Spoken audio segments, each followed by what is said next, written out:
اپنی تو داستاں ہے بس اتنی غم اٹھائے ہیں شاعری کی ہے، اب نظر میں نہیں ہے ایک ہی پھول فکر ہم کو کلی کلی کی ہے، پا سکیں گے نہ عمر بھر جس کو جستجو آج بھی اسی کی ہے، جب ماہ و مہر بجھ گئے جالب ہم نے اشکوں سے روشنی کی ہے، شعر سے شاعری سے ڈرتے ہیں کم نظر روشنی سے ڈرتے ہیں۔ پاک 24/7 نیوز کے ساتھ میں ہوں منان گیلانی۔ تو حضور آج ہم موجود ہیں انقلابی شاعر جو جب تک زندہ رہے مردہ دلوں کو زندگی بخشتے رہے۔ 24 مارچ ان کا یوم پیدائش ہے اور 13 مارچ یوم وفات ہے۔ ہمارے ساتھ ان کی دختر نیک اختر موجود ہیں طاہرہ حبیب جالب صاحبہ۔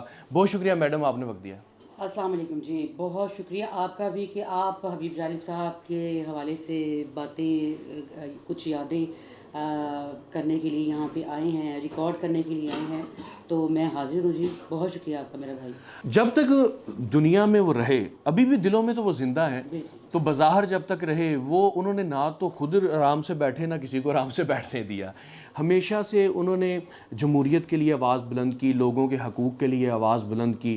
ظاہر سی بات ہے آپ ان کی اولاد ہیں، آپ نے ان کے سارے ادوار اپنی آنکھوں سے دیکھے ہیں، آپ چشمدید گواہ ہیں۔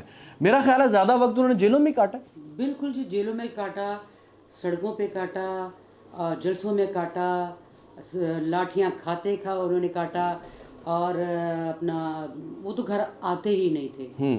غریب عوام کے حق کے لیے، ان کے حقوق کے لیے، انہیں کے بارے میں لکھتے لکھتے، کہتے کہتے، شعر کہتے کہتے گرفتار ہو جایا کرتے تھے باہر سے ہی۔ ماشاءاللہ سے کتنی اولادیں ہیں ان کی، کتنے بچے اور بچیاں ہیں؟ جالب صاحب کی اپنی سگے چچا زاد کے ساتھ ان کی شادی ہوئی، ممتاز بیگم کے ساتھ، جی جی، پورا پاکستان جانتا ہے، اور 8 بچے ہیں جالب صاحب کے، 5 بیٹیاں اور 3 بیٹے۔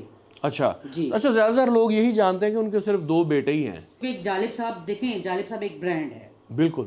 جالب صاحب کے لیے آپ کہیں سے بھی کچھ مانگیں گے، انہوں نے ایک فاؤنڈیشن رجسٹرڈ کروائی تھی، حبیب جالب میموریل فاؤنڈیشن۔ صحیح۔ وہ 94 میں رجسٹر کرواتے ہیں، تو جالب صاحب کے سارے ساتھیوں کو اکٹھا کرتے ہیں، اس میں رکھتے ہیں۔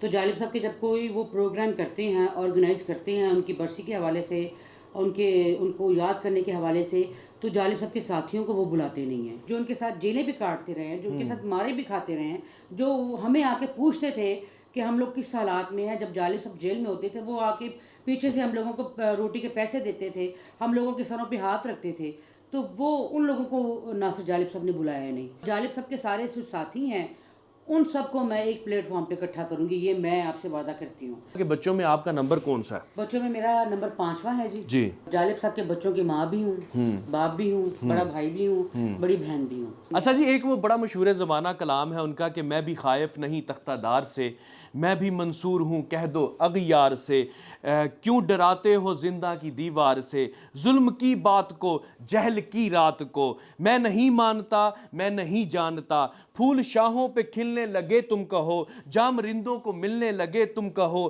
چاک سینوں کے سلنے لگے تم کہو، اس کھلے جھوٹ کو، ذہن کی لوٹ کو، میں نہیں مانتا میں نہیں جانتا۔ صورتحال جو جالب صاحب تب اس کی وہ عکس بندی کیا کرتے تھے، جو اس ٹائم کے حالات تھے، آج بھی ہو بہو ویسے ہی لگتے ہیں۔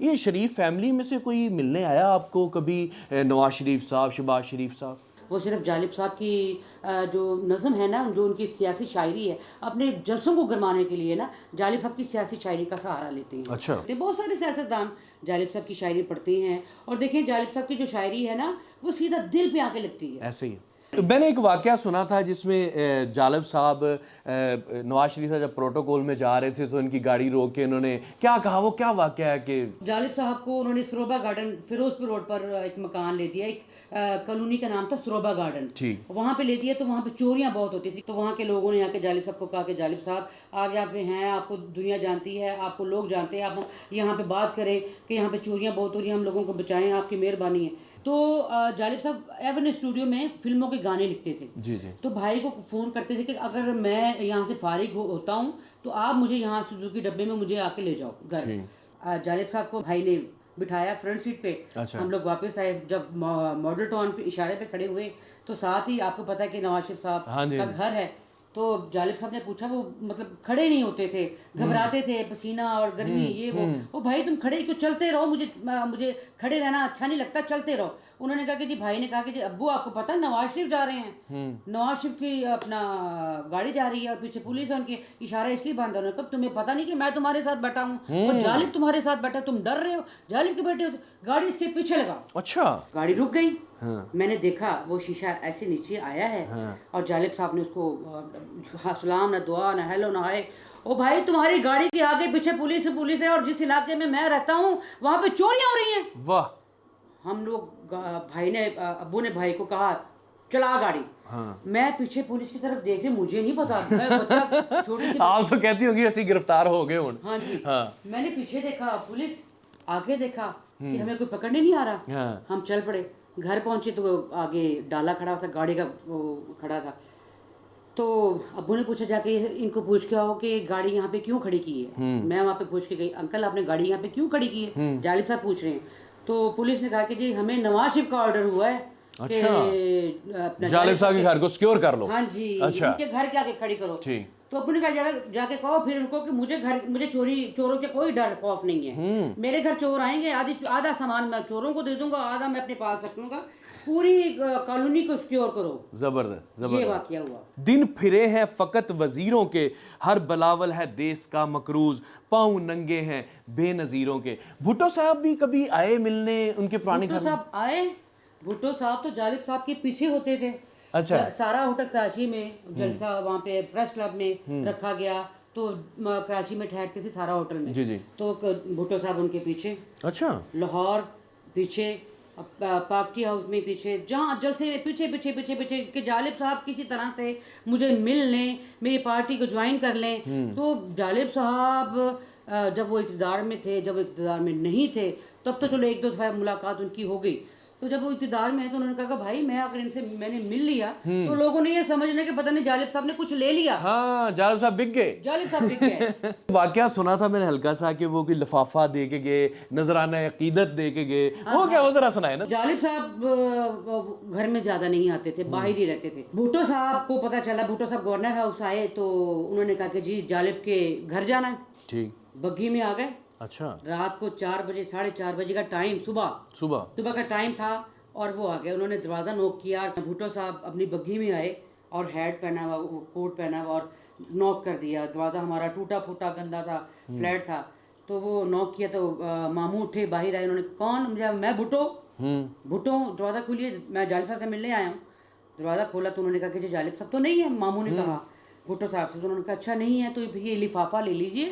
آ کے پوچھتے تھے کہ ہاں بھی کوئی آیا گیا, میرا دوست کوئی آیا تو نہیں میرا. انہوں نے ماموں نے کہا کہ جی جالب صاحب بھائی جان وہ ایک بھٹو صاحب آئے تھے, انہوں نے ایک لفافہ دیا. جب انہوں نے لفافے کا سنا تو ابو نے رکھ کے ایک تھپڑ مارا آپ کے ماموں کو. اچھا. ہمارے گھر کے سامنے وہ ٹانگے کا اڈا ہوتا تھا, تو ابو نے کہا ماموں کو کہ چال نیچے فٹافٹ ٹانگا کروا, چال نیچے. وہ ٹانگا کروایا, اور ابو کو پتا تھا کہ گورنر ہاؤس میں بھٹو صاحب ٹھہرے ہوئے ہیں. ٹھیک ہے. تو ٹانگے والے کو کہا کہ چال بھی گورنر ہاؤس. وہ آگے بیٹھ گئے, ماموں پیچھے بیٹھ گئے. گورنر ہاؤس کے گیٹ پہ پہنچے تو انہوں نے کہا دروازہ کھولو بھائی. انہوں نے کہا جی دروازہ تو ہم لوگ نہیں کھول سکتے اجازت کے بغیر. انہیں کہو کہ بتاؤ کہ جالب آیا ہے, حبیب جالب آیا ہے. انہوں نے فون کر کے کہا کہ جی جالب صاحب کوئی آئے ہیں ٹانگے میں. تو بھٹو صاحب نے کہا انہیں اندر آنے دو, انہیں اندر آنے دو, جہاں آنے دو ان کو, میں ملنا چاہتا ہوں, آنے دو, دروازے کھول دو, دروازے کھول دو. ٹانگے میں کھڑے ہو گئے جالب صاحب, تو آواز دی اور بھٹو سامنے آ. بھٹو صاحب جب سامنے آئے تو وہ لفافہ جو تھا وہ ڈالر سے بھرا ہوا تھا. وہ لفافہ پھاڑا اور ہوا میں اڑا دیا. اچھا, ہوا میں اڑا دیا اور کہا کہ تم مجھے ان پیسوں سے خریدنے کے لیے آئے ہو, آئندہ کے بعد یہ سوچنا بھی نہیں.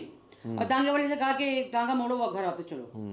آپا یہ آپ کے پیچھے جو تصویر ہے اکثر ہم یہ انٹرنیٹ پہ بھی دیکھتے ہیں, یہ میرے حال میں مار روڈ کی ہے, کہاں کی ہے, یہ کیا واقعہ ہے؟ یہ جب عورت کی آدھی گواہی کا ہوا تھا آرڈر, تو خواتین نے اعتزاز, بشرا اعتزاز تھی, منٹو صاحب کی بیگم صاحبہ تھیں, اور اپنا عاصمت جہانگیر تھی, بہت ساری خواتین تھی, بہت بڑی بڑی عورتیں تھیں جو اس جلسے کو لیڈ کر رہی تھی اور جلسہ اپنا احتجاج کر رہی تھی.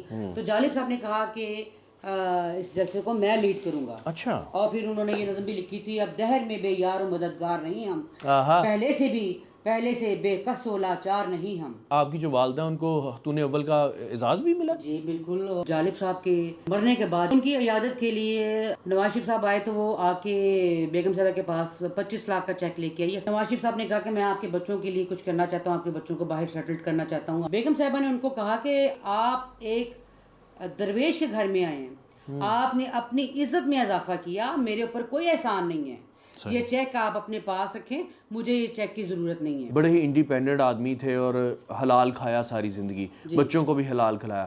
اب آپ کا ذریعہ معاش کیا ہے, آپ کس طرح گزر بسر کر رہی ہیں؟ جب جالب صاحب کی ڈیتھ ہوئی تو 2 سال میں نے پی سی او کے اوپر جاب کی, پی سی او کے اوپر. اچھا. کسی کو میں نے بتایا نہیں کہ میں حبیب جالب صاحب کی بیٹی ہوں, کیونکہ گاڑی چلانی آتی تھی. پھر میں نے لڑکیوں کو, خواتین کو ڈرائیونگ سکھانا شروع کی. 250 لیتی تھی 10 دن کا ایک لڑکی کو سکھانے کا. چھوٹا بھائی جو ایک مرغی کے پھٹے کے اوپر کام کرتا, دہاڑی کرتا تھا, 250 وہ لیتا تھا. جی آج بھی نیٹ سول ٹیکنالوجیز میں ایز اے ڈرائیور میں لڑکیوں کو پک اینڈ ڈراپ دیتی ہوں, جاب کرتی ہوں. صحیح. مارچ کے مہینے میں جالب صاحب پیدا ہوئے اور ساری زندگی وہ لانگ مارچ ہی کرتے رہے, کبھی لاٹھی چارج ہو رہا ہے, اور وہ مارچ کے اندر اس دنیا کو الوداع بھی کیا انہوں نے. جی جی بالکل. تو اب ہے کہ ایک ہی مہینے کے اندر ایک غم کا دن آ جاتا ہے اور ایک خوشی کا دن آ جاتا ہے کہ وہ پیدا ہوئے. تو آپ کو پیغامات تو آتے ہوں گے لوگوں کو؟ فیس بک کے اوپر آتے ہیں, وشز بھی آتی ہیں, اور افسوس کے فون بھی آتے ہیں. فون کرتے ہیں, پوچھتے ہیں, حوصلہ دیتے ہیں اور اپریشیٹ بھی کرتے ہیں کہ آپ نام لے کے چل رہی ہیں, آپ کی بڑی ہمت ہے. میری والد صاحب نے ایک ہی شادی کی اور وہ بھی ممتاز بیگم سے کی, اور پورے سیاست دانوں کو پتہ ہے, پورے جتنے بھی حکمران ہیں, لوگ کہتے ہیں کہ جہاں پہ حبیب جالب کا نام آتا ہے دوسرا نام طاہرہ جالب کا آتا ہے. حبیب جالب کی بیٹی نے اپنے باپ کا نام زندہ کر دیا. آج بھی اس کی اشد ضرورت ہے. آج بھی ہم ان کا کلام پڑھتے ہیں تو اس طرح لگتا ہے کہ حبیب جالب صاحب یہاں کہیں سے آ جائیں گے اور سامنے آ کے کھڑے ہو جائیں گے. آج بھی ایسے ہی لگتا ہے کہ وہ کسی مار روڈ پہ یا لاہور کی کسی سڑک پہ آئیں گے اور کہیں گے یار میرے پاکستانیوں کے جو حقوق ہیں وہ ان کو دیں. لاہور کے اندر ہی ان کی آخری آرام گاہ ہے, یہ ان کی بیٹی ہمارے ساتھ موجود ہیں, یہ بھی ہمارے لیے اتنی ہی قابل احترام ہے جتنی کہ حبیب جالب صاحب ہیں. آج ہم نے ان کو یاد کیا, ہم چاہتے تھے کہ خراج عقیدت پیش کریں. تو ناظرین آپ بھی ان کو اپنی دعاؤں میں بھی یاد رکھیں ان کو, اور ان کے کلام کو ہمیشہ یاد رکھیں, کیونکہ وہ آپ کو بتاتا ہے کہ اصل مقصد کیا ہے, اصل ٹریک کیا ہے. اس کے ساتھ ہی اپنے میزبان منان گیلانی اور حبیب جالب صاحب کی دختر کو دیجیے اجازت. اللہ حافظ.